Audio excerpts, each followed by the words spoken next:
to 1,000 tales, a witness to significant events in the country where lessons guide its people up to this day. Complex as it may seem, but it only tells you one story, a story of love, hope, and progress.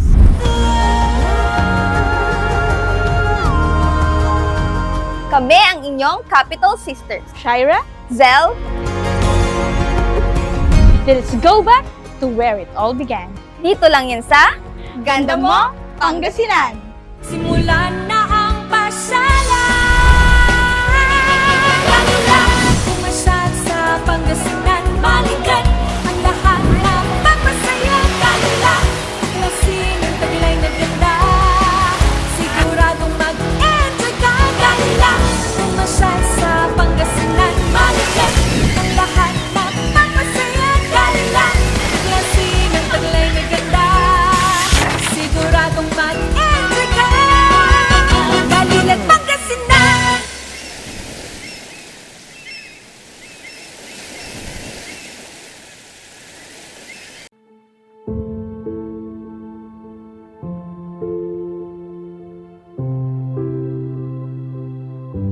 A doorway to the past, preserving treasures that shape the identity of Pangasinan. A symbol of rich history and cultural heritage of the province.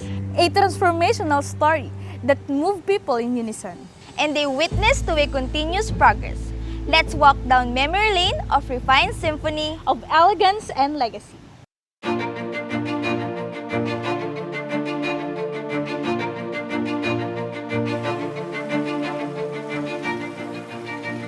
Bakit tinawag na Kasaril itong building na ito? Because ito ay pinatayo during the Spanish colonial period. That was during the mid-19th century. That was around 1840s. So it was called Casa Real. So Casa Real means the royal house because Casa Real was the very first provincial capital of the province of Pangasinan during that time.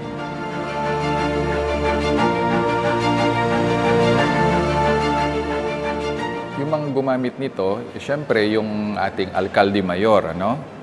Because the Alcalde Mayor during that time holds two positions, ano? One is that he is the governor and at the same time he is a judge. Okay, judge of the Court of First Instance. Okay, so ang Casa Real, maliban sa pagiging kapitolyo, korte rin siya. So, sino yung pinakahuling governor or gobernador? Well, basing it on the historical timeline, kasi yung bagong kapitolyo natin na located doon sa may Lingayen Beach, pinatayo ni Don Daniel Maramba, ni Governor Maramba. Could have been na si Governor Maramba rin yung pinakahuling gumamit dito or nag-opisina dito bilang gobernador ng Pangasinan. Kasi it was 1919 nung nailipat, okay, yung Kapitolyo doon. Kasi yung Kapitol noon, yung bagong Kapitol noon, pinatayo at nakompleto yung kanyang construction in December 1918. That was time of Governor Maramba. And then it was inaugurated in February 1919. So it was in 1919 that Casa Real was vacated as the capital. But then, from 1919 up to 3 years, hindi naman nabakanti ang Casa Real. Naging siya, public elementary school din during that time. Well, after siya naging school, ganun pa rin, patuloy pa rin siya bilang courthouse, okay? Until the time na nailipat yung ating korte doon sa kanyang current location ngayon sa may Capitol Complex. That was way back 1995. Naging kuta rin siya ng mga Hapon during World War II. So, ang daming pinagdaanan na history or ganap dito sa Casa Real. Also, Casa Real became the office of several departments, okay, ng ating municipal government ng Lingayen. Well, maliban sa World War II, maraming pinagdaanan na lindol. Kabilang na dyan yung malaking lindol noong 1990, July 1990. Also, mga baha. Kasi noon na yung likod ng Casa Real, ilog po yan. Andyan yung Agno River natin, yung tributary ng Agno River natin. Nireclaim yan ng Tambakan. Okay, kaya meron mga current buildings or structures dyan sa kasalukuyan. But noon, nagkaroon din ng mga massive flooding, okay? 1970s, early 70s, yung the Great Flood dito. So, pinagdaanan din niya ng Casa-Real. Pero maliban doon, hindi naman ito nasunog or whatever na other than those natural calamities na pinagdaanan niya. It was only in 2008, yung bagyong Cosme, nang nailipad yung bubong nito. Kaya binakate yung Casa-Real natin, And the restoration took place in 2015 and natapos siya in 2019. But in June 2021, okay, in-inaugurate yung restored building. Well, the Casa-Real is a declared National Historical Landmark by the National Historical Institute then, Now it's called National Historical Commission of the Philippines. So the declaration was made in 2002. We have a very big space here na Casa-Real. We have around 1,600 plus square meters na floor area, first floor and second floor. So right now we have 11 galleries, okay, na nagkukwento ng kasaysayan at kultura, okay, ng Pangasinan. At present time, Casa-Real houses Banaan Pangasinan Provincial Museum. At pag gusto ninyong bumisita, mayroon tayong museum rates. 200 pesos para sa mga adults at tourists, 160 para sa mga senior citizen at PWD, and 100 pesos para sa mga children at students. Casa-Real is a Spanish term which means royal house. It is the first capital of the province of Pangasinan, built around 1840s. Through time, it has witnessed historical events and served people from different backgrounds. However, the capital of the province of Pangasinan has been relocated to its new place during American colonial period.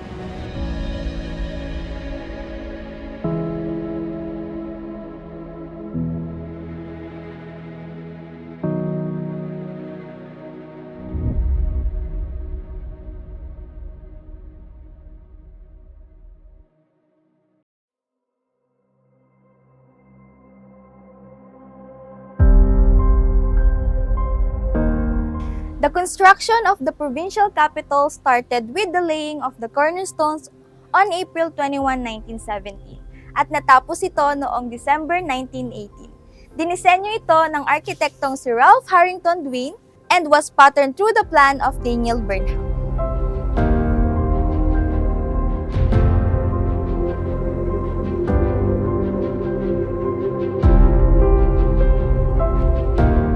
Alam niyo ba na naipatayo ang buong Kapitolyo sa halagang higit 400,000 pesos at nagkaroon din ng salo-salo noong February 10, 1990 for the inauguration of the Capitol that lasted for 9 days.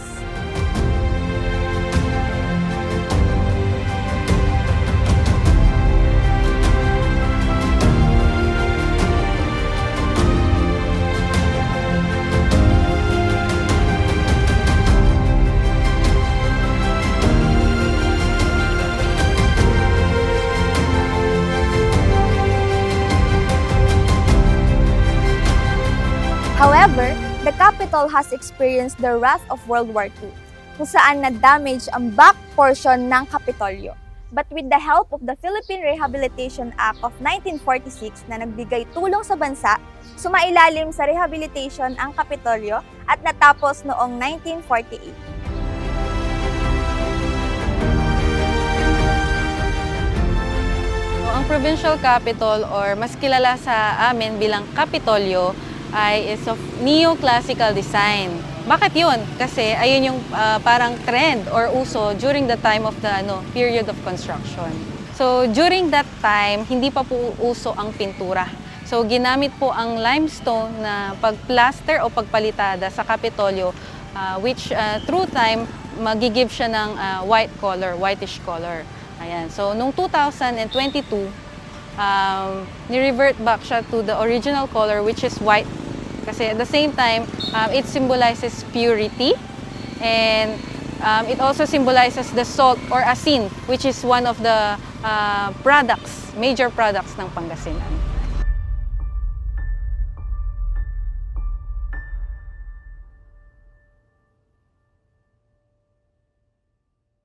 Okay, so yung inscription na makikita natin sa pediment dyan sa may Kapitolyo, sa harap ng Kapitolyo, ay isang American expression of democratic government and its responsibility to its constituent. So, sitting on the top of the pediment are three bald eagles. Ano kaya yun? So, it signify yung American influence and the Philippine Commonwealth Seal. So, aside from being the seat of government, the Capitol building is also open to tourists. Ayan, so, pwede sila bumisita sa loob, including sa taas.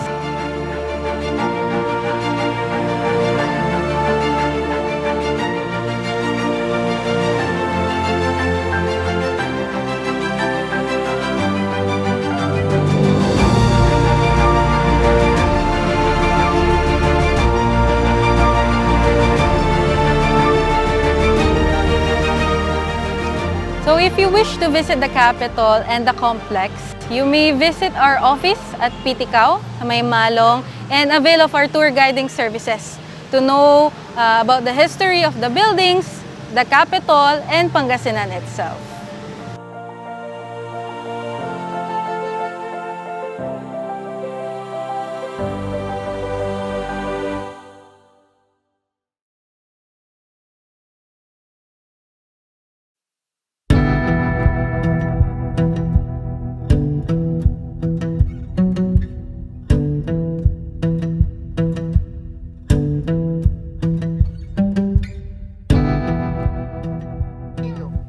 Few steps away from the grandeur facade of the provincial capital lies a field of trees named after the longest-serving governor of Pangasinan, Aguido Agbayani.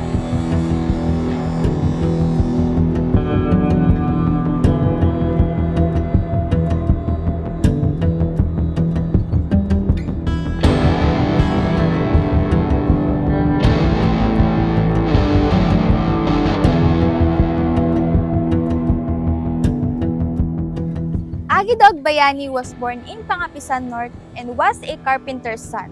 He was elected as a congressman of the 1st District of Pangasinan in 1957. Park was renamed into Governor's Park to commemorate the remarkable contributions of the past, present, and future governors of Pangasinan toward the achievement of progress and development. This park opens out to a panorama of the Capitol complex and its buildings like the Malong Building and Palaris Building, both of which were named after prominent Pangasinan heroes. The grassy areas around the park serve the visitors who enjoy having picnics and those who simply love to bask in the sun.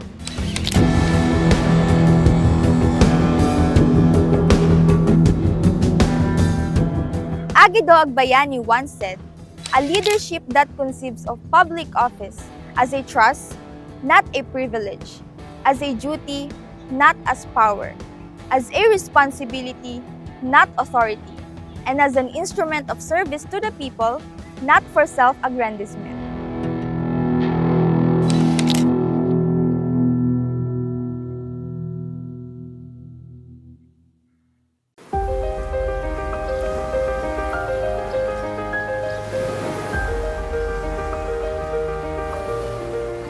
With the refined sand and the healing sound of the crushing waves. Surely, this place is a hit for tourists to flock every day. But this place isn't just a place to visit. It is a place where the sea meets history.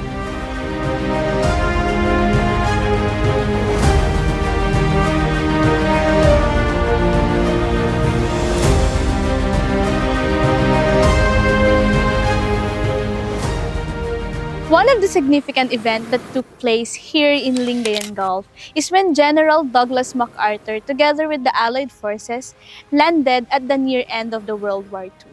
Also, ito pong Lingayen Gulf na to yung naging entry point ng mga Japanese nung World War II. So from Lingayen Gulf, lumabas sila sa La Union and going back here dito po sa western part ng Pangasinan. So ang mga pinakaunang bayan na sinakop nung panahon ng mga Hapon ay ang Posorobio, Binalonan, Sison dahil yun ang mga unang bayan papasok sa Pangasinan kapag manggagaling tayo sa La Union.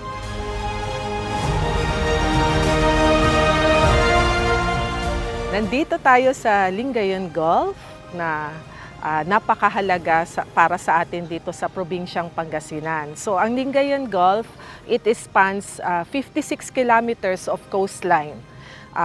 Merong part of La Union, bahagi yan ng Lingayen Gulf hanggang sa may Labrador, Laminos area. And behind it is the West Philippine Sea. So makikita natin na very strategic ang location ng Lingayen Gulf, especially during the times when we were being ruled by other nations during World War II, for example, di ba? So with this sea, yung Lingayen Gulf, on a strategic location, it's very easy to be accessed by invaders or by the Allied forces who will also relieve us from all these invaders. So ganun ka-importante yung location ng ating Lingayen Gulf across these coastal areas in Pangasinan and La Union. Kaya nung World War II, when the Allied forces came to relieve us from our Japanese invaders, ito yung entry nila for Pangasinenses and the rest of Luzon to be liberated from all of these Japanese imperial forces. Since very strategic ang Lingayen Gulf for the entry of naval ships and the Allied forces, it was that time during World War II na they have to ensure that the Japanese invaders are not around anymore in Pangasinan. So, naging battleground din ito because of the big shoreline na offered by the Lingayen Beach. Yung mga artilleries of the war dito nakaimbak, and dito nakaposition din yung mga ships natin, and they ensured that the Japanese forces are not around anymore. Around December to January of 1944 to 1945. Merong isang historical account na nag-identify ng isang napakatapang na bata na nung dumarating yung mga Allied forces to free us all from this invasion, at nagpakita siya, nagwawagayway ng flag na sinasabing it's actually safe here na along Lingayen Gulf kasi umalis na yung mga Japanese troops invading our shoreline and invading Pangasinan. So napakatapang ng batang ito na pinapakitang humarap siya sa mga Allied forces natin at sinasabing maayos na at safe na dito sa ating lugar. So for us in Pangasinan, we have a very historic contribution, not only to Pangasinenses but also to the rest of the nation or of Luzon during World War II. And of course, with this Lingayen Gulf, very rich ang fishing grounds ng Pangasinenses.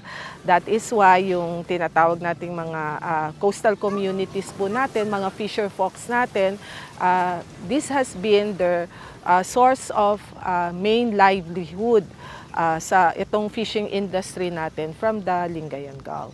Beyond these economic activities by our fisher folks with our rich natural resources, sinasabi kasi natin our rich natural resources will sustain our tourism industry. And at the same time, yung coastline natin, which is very expansive, is now the location of many sports and beach activities.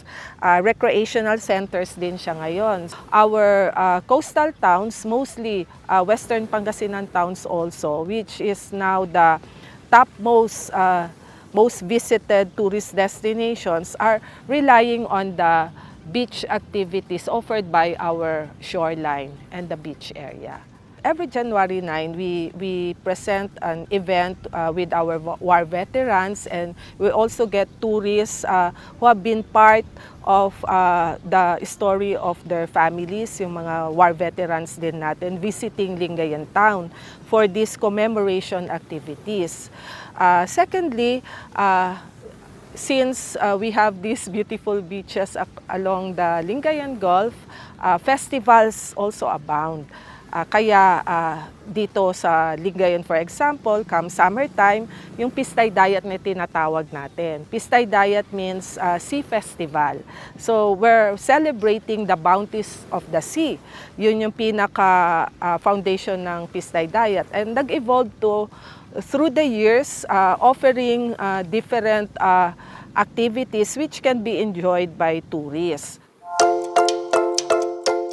Ang napakahalagang issue ngayon actually na hinaharap ng Lingayen Gulf is its sustainability as an environmental resource for the people of Pangasinan. Environmental in the sense that we get our livelihood for our fisher folks and the community and the rest of the people of Pangasinan for food sustainability. So at the same time, this is now a destination where tourists can come and learn more about us and to experience the goodness of life with this beautiful natural resource. It is important for us now to protect the Lingayen Gulf and the rest of the beaches of Pangasinan, the coastline of Pangasinan. So we can enjoy more of this now with the resources still available for us in this area. And at the same time, for the future generations, yung mga kabataan na kung ano man yung ma-experience nating kabutihan at kagandahan ngayon, hanggang sa pagdating ng panahon, paglaki nila, pagtanda nila, nandito pa rin yung tinatawag nating yamang dagat ng Pangasinan. Every crushing sound of waves, gentle breeze of air, and hue of colors is a whisper of history and a testament on how broken fixtures has been fixed to a more resilient columns.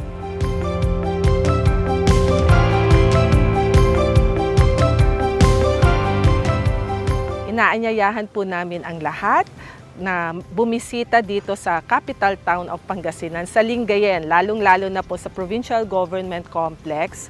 Marami po tayong hinahandang pagbabago, mga infrastruktura na pwede po ninyong ma-enjoy when you come and visit Pangasinan and Lingayen. This is the best place for you to learn more about the people of Pangasinan because we have very rich history and at the same time our natural and cultural heritage, which is something that can be enjoyed and can be appreciated and be proud of by every Pangasinense, and which every Filipino should also learn more about because this is part of our history as a nation. Truly, Pangasinan isn't just a place. It is a home beaming with a dream to progress as it remains steadfast through the passage of time. Witnessing important historical events, columns after columns, limestones to limestones. Indeed, the emblems remain alive in promoting life, liberty, and the pursuit to happiness.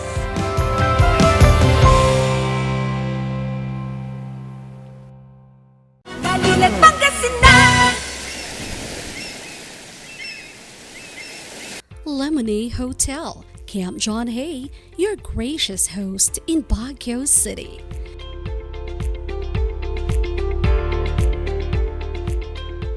For inquiries and reservations, call us at 0917-526-7049 or 074-300-6525 or email us at rsvn.lemonade@amg.com.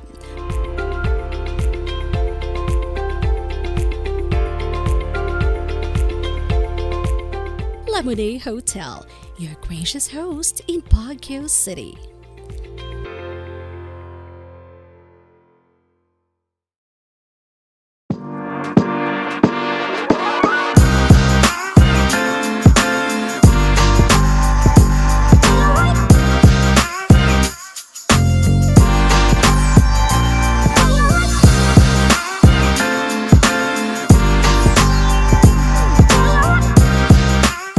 Balilan Pangasinan!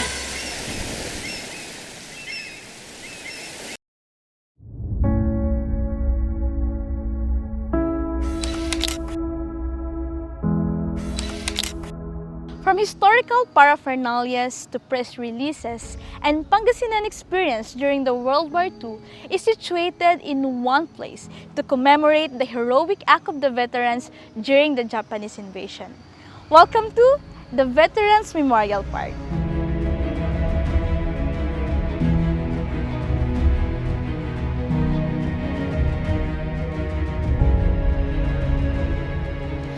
Along the vicinity are the tanks and planes that played a pivotal role during the World War II. Veterans Memorial Park was built in 1995 to commemorate the 50th anniversary of the Lingayen Gulf Landing.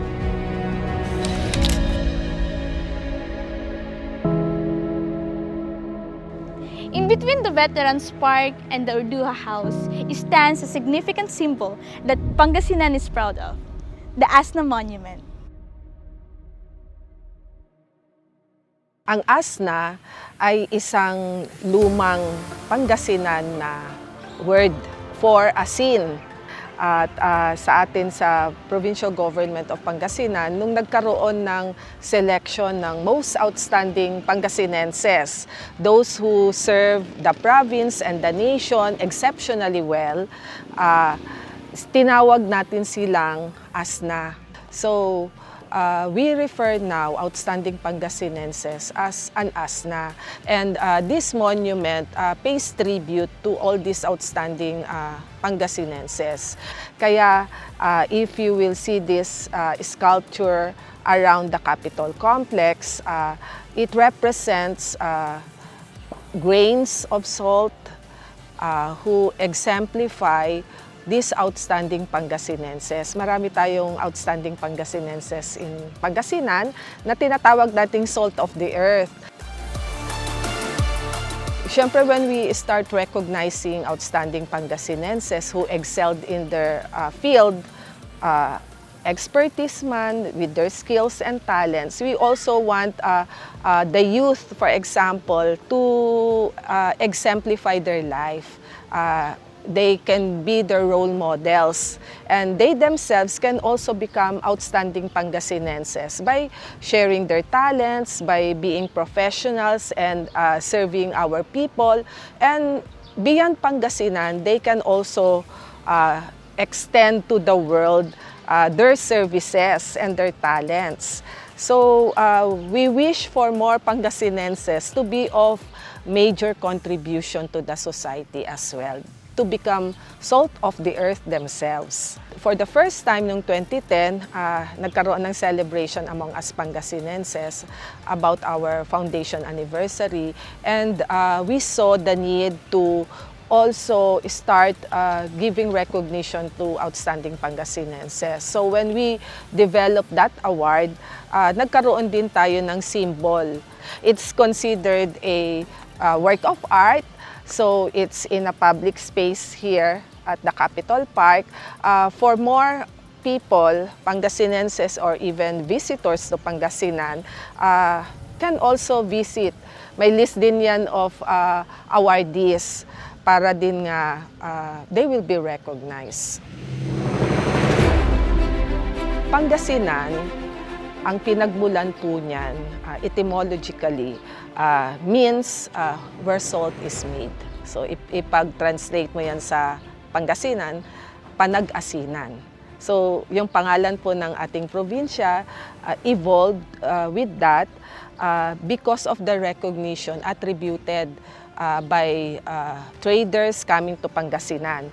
Nung unang panahon kasi, ang lalawigang Pangasinan, before siya makilala as Pangasinan, ang mga pumupunta dito, ang mga taga dito, they refer to it as Kaboloan. Yun yung lumang salita din ng Pangasinan.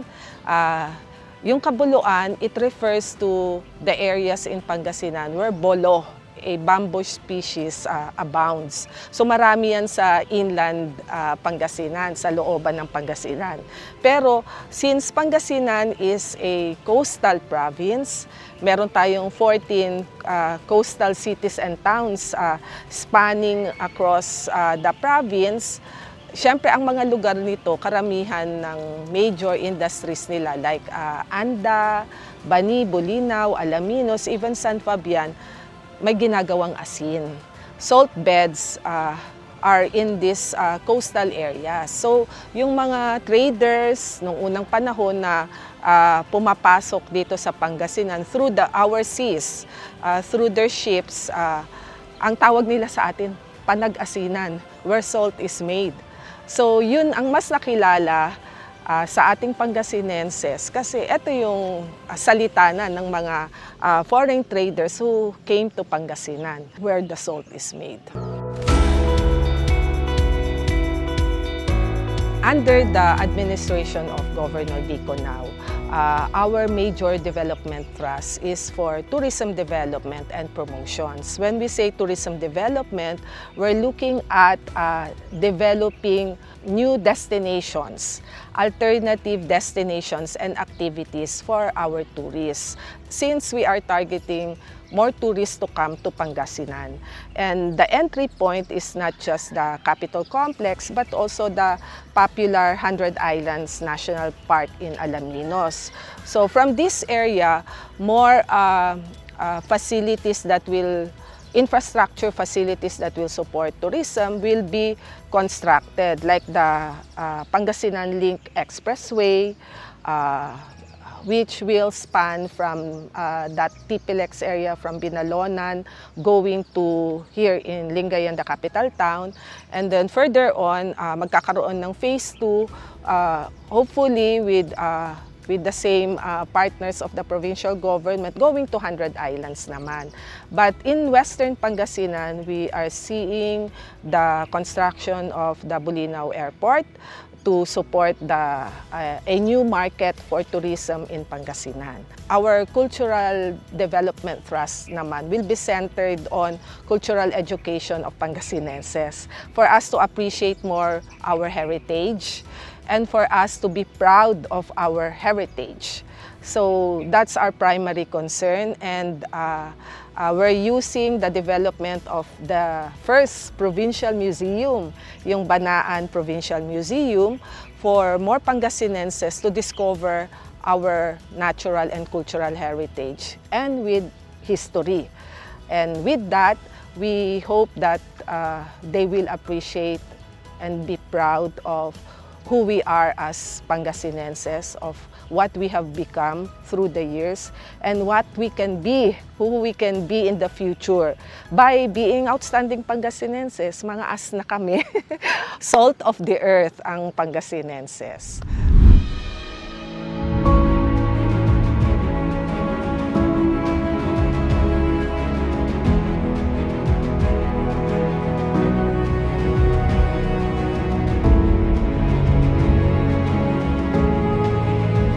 These memorabilia are the eyewitness and proof of the living valor that lies within the spirit of the veterans whose lives and blood has been poured for freedom.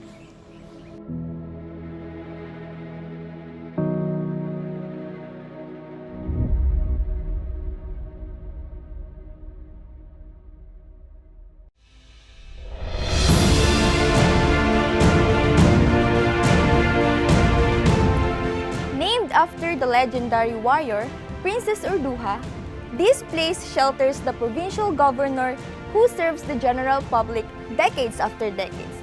But more than just a residence, is a tale that is up until today is a mystery yet to be unfolded.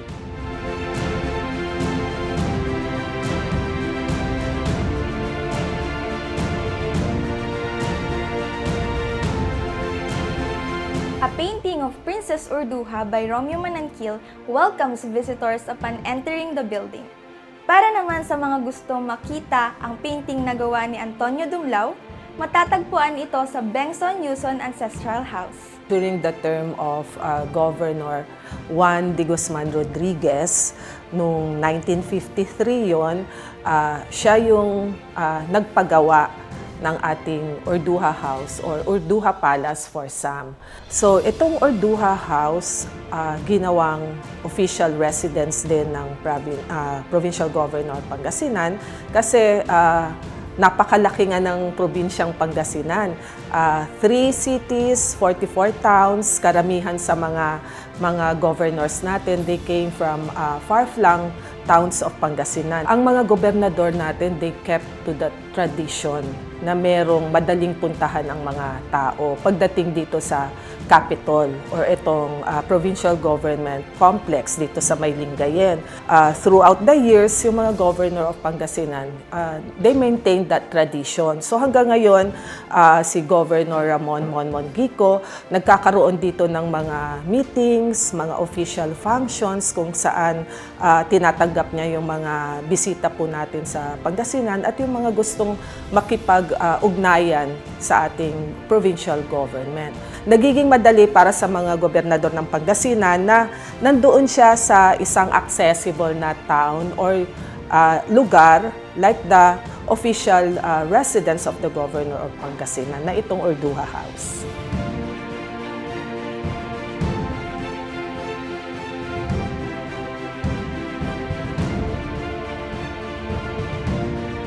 Si Orduha, pinangalan ang ating official residence na to after the legendary warrior princess of Pangasinan, si Princess Orduha. So here in Pangasinan, we claimed her. She is said to be a legend kasi yung travel accounts ni Ibang Batuta, for some, sinasabi na literary work ito. But for us in Pangasinan, Orduha is the symbol of strength and leadership. Up to now, she is a very strong symbol for many Pangasinenses.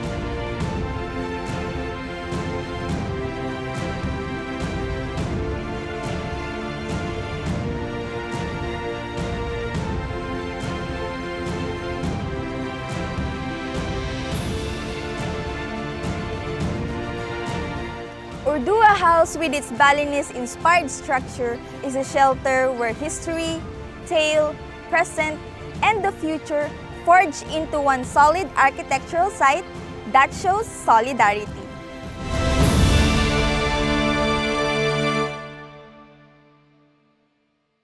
Kalilag Pangasinan.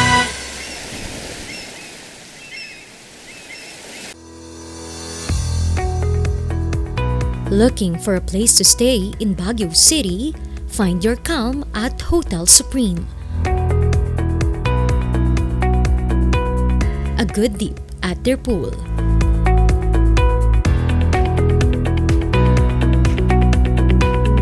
Clean and comfortable rooms with a view.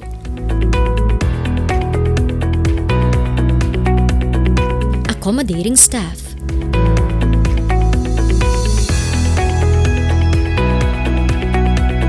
You can also enjoy a sip of coffee at their coffee shop. Good food for a good mood at their restaurants. Spacious halls for events, and many more. A perfect balance of business and relaxation, all at Hotel Supreme. Kalilag Pangasinan.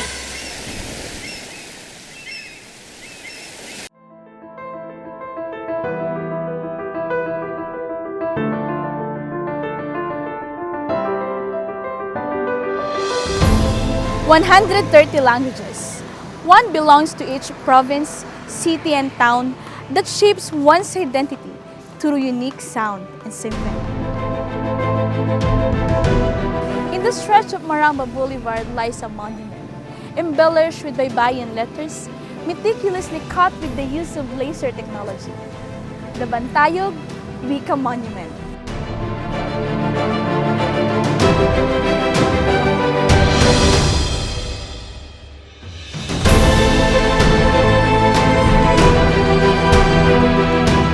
Bantayog Wika na makikita dito sa background ay ang pang-11 o pang-11 Bantayog Wika na napasinaya noong Disyembre sa taong ding 2018. So ang taas ng ating Bantayog Wika ay nasa 10 talampakan or 10 feet, habang ang lapad naman niya ay nasa 2 talampakan o 2 feet, kung saan ito ay disenyo at likha ni Luis E. Jr. o mas kilala bilang Junyi, isang batikan at kilalang skulptor at artist dito sa ating bansa. Isinasa monumento nito ang wikang Pangasinan sa pamamagitan ng mga pisikal na estruktura na siyang nagtataglay ng halaga ng mga katutubong wika nga po dito sa ating bansa, na siyang may tuturing na baul o sisidlan ng yaman ng mga katutubong kaalaman, kahalagahan, gawi, tradisyon at kasaysayan ng mga Pilipino. Tunayan, yung nakikita nga nating baybayin na nakauki dito sa ating Bantayog Wika ay ang tulang pag-ibig sa tinubuang lupa na naisulat ni Andres Bonifacio. Kaya nga mababasa sa unang saknong ng tula ni Bonifacio na aling pag-ibig pa ang hihigit kaya sa pagkadalisay at pagkadakila, gaya ng pag-ibig sa tinubuang lupa, aling pag-ibig pa, wala na nga, wala. Ang monumentong ito ay napakahalaga sa mga taga-Pangasinan sapagkat hindi lang siya basta pisikal na estruktura dahil sinasagisag nito ang wikang Pangasinan na siyang ipinamana sa atin ng ating mga ninuno at naging bahagi na rin ito ng ating pagkakakilanlan kung sino nga ba tayo bilang mga taga-Pangasinan.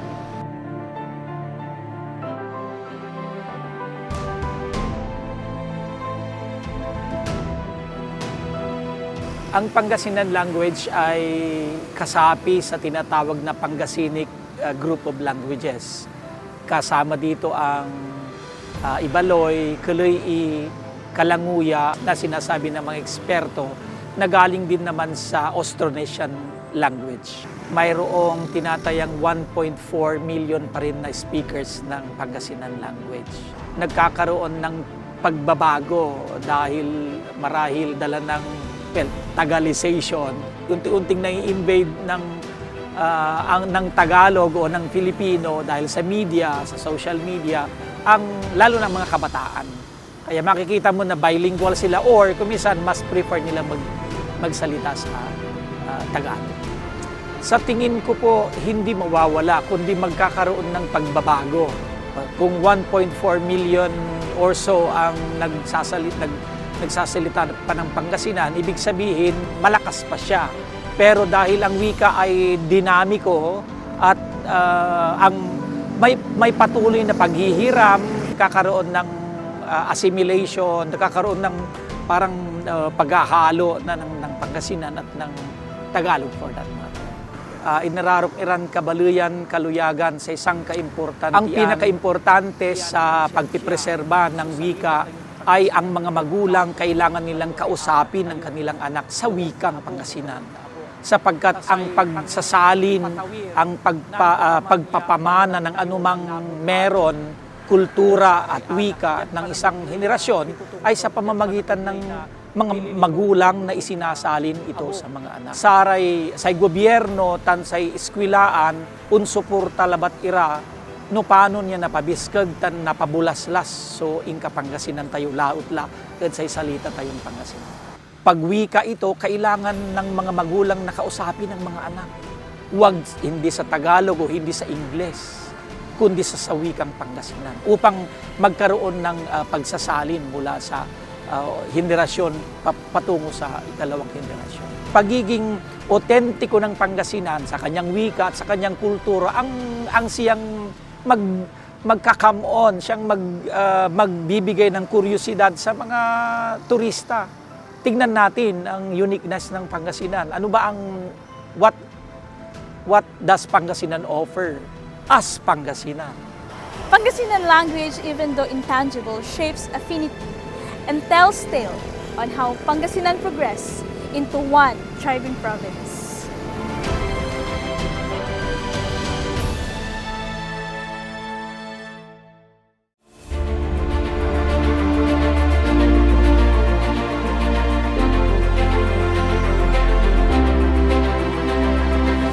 Named after former Pangasinan Governor Teofilo Sison. This building is where zarzuelas and other cultural shows were staged. A place where culture and diversity intertwined to create hues of masterpiece that echoes in every corner of the room, ang Sison Auditorium.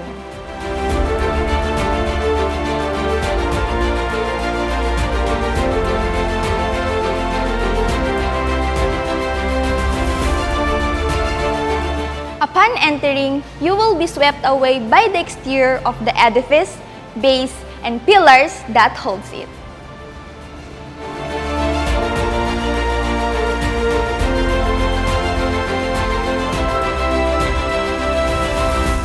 Ang Season Auditorium ay naitayo bago sumiklab ang World War II, from 1926 to 1927. Isa rin ito sa halimbawa ng American architecture that is reflected sa mga arc, columns, exterior and interior of the building. It was said to be constructed as part of the Pangasinan Academic High School and was also known as the Grand Provincial Auditorium.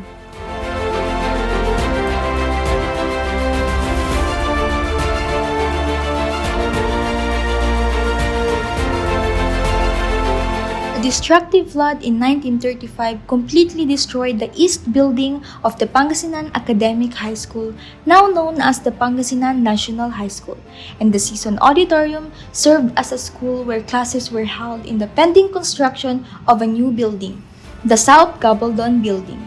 It was restored in 2008 to 2010 to help the locals learn and appreciate the history of the land by reviving their culture and arts. At the present, the Season Auditorium serves as a cultural center of Pangasinan where various events are held. The sounds from zarzuelas and theatrical plays that once were heard are continuously echoing throughout the structure, a symbol of hope and a proof of rich and diverse culture of Pangasinan.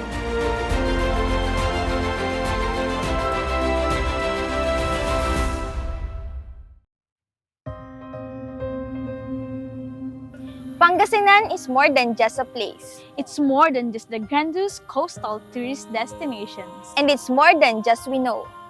Pangasinan is its people and their stories.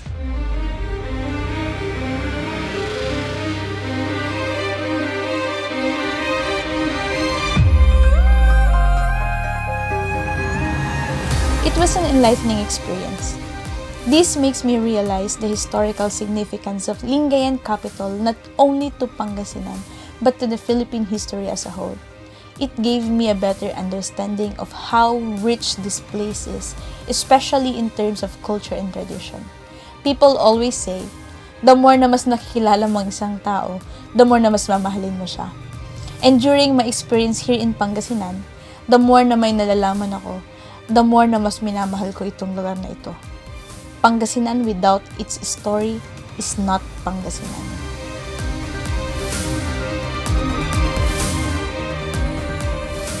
Throughout my journey, I have discovered the pace of our heroes, embraced the rhythm of traditions, and I am amazed by the artistry embedded in every corner. Pangasinan's history is vibrant mosaic, fusion triumphs, challenges, and its people's tenacious spirit. Pangasinan is rich not because of natural resources, but because of its unfolded unique stories.